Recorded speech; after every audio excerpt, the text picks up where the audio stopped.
So hello everyone, myself Ayush Pandey, first year MBBS student from GDMC Dehradun. So इस छोटी सी video में discuss करेंगे कि क्या आपको नीट की फिजिक्स के लिए एनसीईआरटी मतलब ए टू जेड करने की जरूरत होती है। मतलब एनसीईआरटी एकदम वर्ड टू वर्ड रीड करना और उसके पीछे बैठ करके एक्सरसाइज के सारे न्यूमेरिकल सॉल्व करने की नीड होती है। तो मतलब बहुत सारे मेजर चंक ऑफ स्टूडेंट्स का एक क्वेश्चन रहता है। बहुत सारे स्टूडेंट्स होते हैं जो एनसीईआरटी मतलब ए टू जेड पढ़ने में अपना बहुत सारा टाइम निकाल देते हैं, फिर उन्हें प्रीवियस ईयर क्वेश्चन करने का या एमसीक्यू करने का टाइम नहीं मिलता, या फिर एनसीईआरटी की जो थ्योरी होती है लिखी हुई वो इतनी कॉम्प्लेक्स होती है कि उसे समझने में उनका इतना टाइम चले जाता है क्योंकि उनको फिर न्यूमेरिकल करने का या एमसीक्यू करने का टाइम नहीं मिलता है। तो देखो, अगर आप अभी 2023 के एस्पिरेंट हो या फिर 2024 के लिए आपने अभी ड्रॉप लिया है, तो सिंपल आंसर है नो।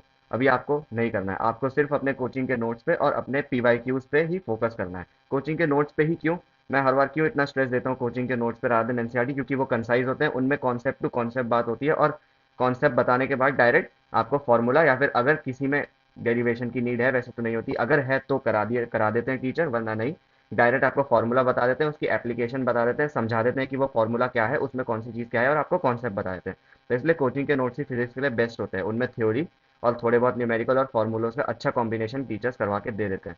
एनसीईआरटी पढ़ने बैठोगे तो बहुत ही ज़्यादा टाइम चला जाएगा। और फिजिक्स इतना कॉन्सेप्चुअल कॉन्सेप्चुअल सब्जेक्ट है, अगर आप एनसीईआरटी पढ़ोगे तो आपको लगेगा कि इसमें बहुत सारी चीज़ें तो रटने की लग रही हैं। इसीलिए अगर आप 23 के एस्पिरेंट हो, आपका मतलब पेपर है ही अभी, या फिर 24 के हो जिन्होंने एक साल का ड्रॉप ले रखा है, तो अभी आपको नहीं करना।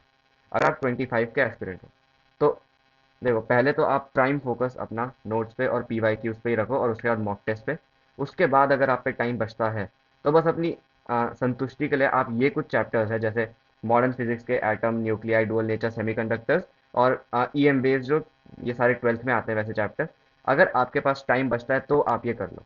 वरना अगर आप सिर्फ नोट्स और पीवाईक्यूज कर लेते हो, that will be more than enough, क्योंकि नोट्स में आपका थ्योरी भी कवर हो जाता है, जिससे थ्योरेटिकल क्वेश्चन आएगा तो वो भी हो जाएगा, कॉन्सेप्ट समझ लोगे तो असर्शन रीजन भी हो जाएगा, और न्यूमेरिकल के लिए पीवाईक्यूज बहुत है। अगर आपके पास टाइम है, आप 25 के एस्पिरेंट हो, तो हाँ, आप ये कुछ चैप्टर्स देख लो, वरना notes and PYQs will be more than enough. Thank you everyone, stay tuned.